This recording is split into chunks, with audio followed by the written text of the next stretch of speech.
What's next for longtime Cramer fave Starbucks now that its founder and CEO, Howard Schultz, is stepping down next month?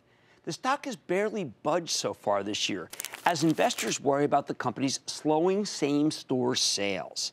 So can Starbucks get a second win? The company held its 25th annual shareholder meeting earlier today, and we got a chance to check in with Howard Schultz, the visionary outgoing CEO, although fortunately he'll be staying on as executive chairman after he passes the baton to President and COO Kevin Johnson. Take a look.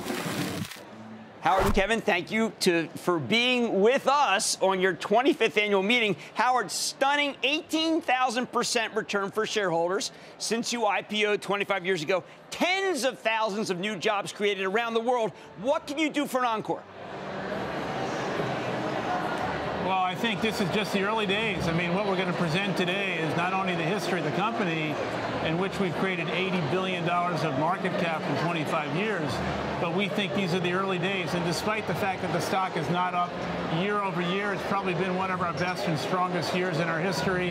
When you think about the roastery in China opening in December, 2,600 stores in China, a store opening every single day, the new reserve stores coming online. And I think the second half of the year, in terms of our comps and traffic, will be much stronger than the first. And I think what we've done every year is really demonstrate we play the long game. And our shareholders have been rewarded in the past. They'll be rewarded again. And I think Kevin's ability to lead the company into the future, we could not be in better hands. But Kevin, let me go to you, because I think the analysts are concerned about this quarter. They're talking about throughput. They're talking about 2% comp numbers. And they're really talking about how you've got this high-quality problem of the best mobile pay initiative in the world that hasn't been truly sorted out yet. Will this be something that you can sort out by the second half so that we can see a re-acceleration of comps? Yeah, Jim, we're already sorting out the fact that we've got increased volume coming into our stores as a result of mobile order and pay. We've already taken some actions, including in some of our super high volume stores, of adding additional roles to help handle the volume and increase the throughput. We've taken some actions to alleviate congestion at the handoff plane, and I think we're starting to see good results. So we're optimistic we're going to see that acceleration in the second half. Okay, so in other words, the stores that you have reconfigured, you are seeing the kind of comp numbers that you used to get, but maybe a much better throughput. Yeah, we're seeing a better customer experience and increased throughput. And, granted, it's early days. It's been work that Adam Brotman and team have been driving here over the last 2 months. But we're getting good response from store managers, and we think we're on the right path. Certainly more to do, but we're making good progress, and we're optimistic that we're going to see those comps accelerate in the second half. All right, Howard, moving up to executive chairman, obviously still very much involved with the company, working in the higher level of the pyramid, maybe even trying to get people to pay for a much more expensive cup of coffee that they love, but this also gives you some time. My friend Jim Stewart in the New York Times recently speculated that it would be so easy for, say, you to run for president, and that's in part because you can tweet your way to the top of a presidential party. You care passionately about so many things beyond just the best cup of coffee. Is this a time where you could do parallel? You could do political and continue as executive chairman? Well, we had a board meeting yesterday and a wonderful board dinner last night, welcoming 3 new board members: Satya Nadella from Microsoft, Jorgen Nussdorf from Lego, and Roz Brewer from Sam's Walmart. And what we talked about was, most importantly, the future of the company and our respective roles and responsibilities. I have a full-time job in building these roasteries around the world, building the ultra-premium brand, but at the same time, we want to be true to the principles and our core values of the company. Hiring 10,000 veterans, hiring opportunity youth, free college tuition for our employees, hiring 10,000 refugees globally. These are all things that we think are part of the humanity of the company, and us being a compassionate brand and compassionate company.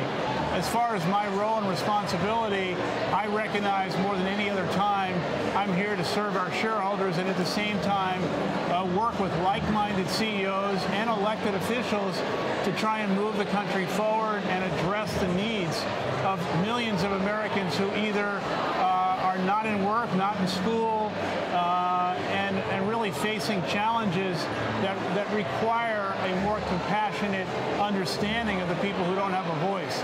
But my primary role and responsibility is still at Starbucks. But you talk about millions of people. Now, I have to tell you that other than Amazon, I can't find a company that is bent on hiring more people in America. Is that lead by example, or is that something that President Trump should be calling you and saying, how the heck can you do it? Jim, we've got 330,000 partners who proudly wear the green apron around the world. And the announcements we're making today, we announced 4 years ago an initiative to hire 10,000 veterans or their spouses, and we've exceeded that number. So we're announcing today we're increasing that commitment to hire 25,000 veterans or spouses by the year 2025. Opportunity youth. These are young people. There's roughly 6 million young people in the United States between the ages of 18 and 24 years of age who are not in school and not at work. We committed to hire 10,000 of them. A year ago, we've exceeded that number, and so we're upping that commitment to hire 100,000 opportunity youth. So we are creating, with the opening of 12,000 stores over the next 5 years, we are creating hundreds of thousands of jobs. Let's talk about the store opening and acceleration. There's just a tremendous amount of emphasis about the 1,000 stores, whatever, that may have some problems with mobile pay. Where, Howard, is the general narrative about what's happening in China, which I would regard for the next 5 years maybe more important than the United States? Well, I think, Jim, much has been made of this mobile and order and pay issue. And let's face it, this is not a problem that is going to stay with Starbucks very long. We're already on our way to fixing it, and it is a minor issue in the scope and scale of the landscape of Starbucks with 26,000 stores around the world. With regard to China, we spent 2 hours yesterday with our board on China specifically, where we are really going to double the size of the business, where we have the leading brand, the relationship with our people, the roastery opening. And if you look at the landscape of opportunities we have in China, the new stores that we've opened this year in the U.S., which is probably the best proxy of the success and the enduring quality of Starbucks brand, is the best performance of new stores we've opened up in a generation. Then you take the level of innovation that Kevin is leading with regard to technology. On balance, the stock is undervalued, and we will demonstrate both in the short and the long term that we are building a great enduring company.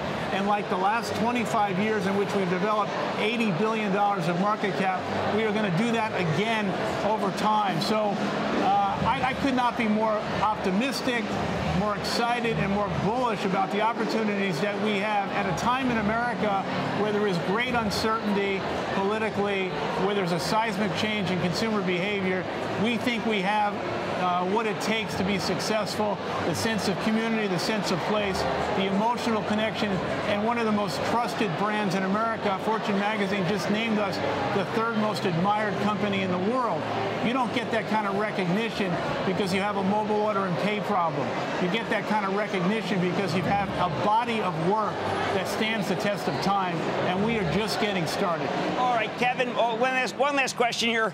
The man to your left is probably I play my card. I've said it in many books. I've said it on air. The foremost entrepreneur of my lifetime. How do you follow in the footsteps of the man who has probably created more jobs, more wealth than anyone else alive just anyone else alive?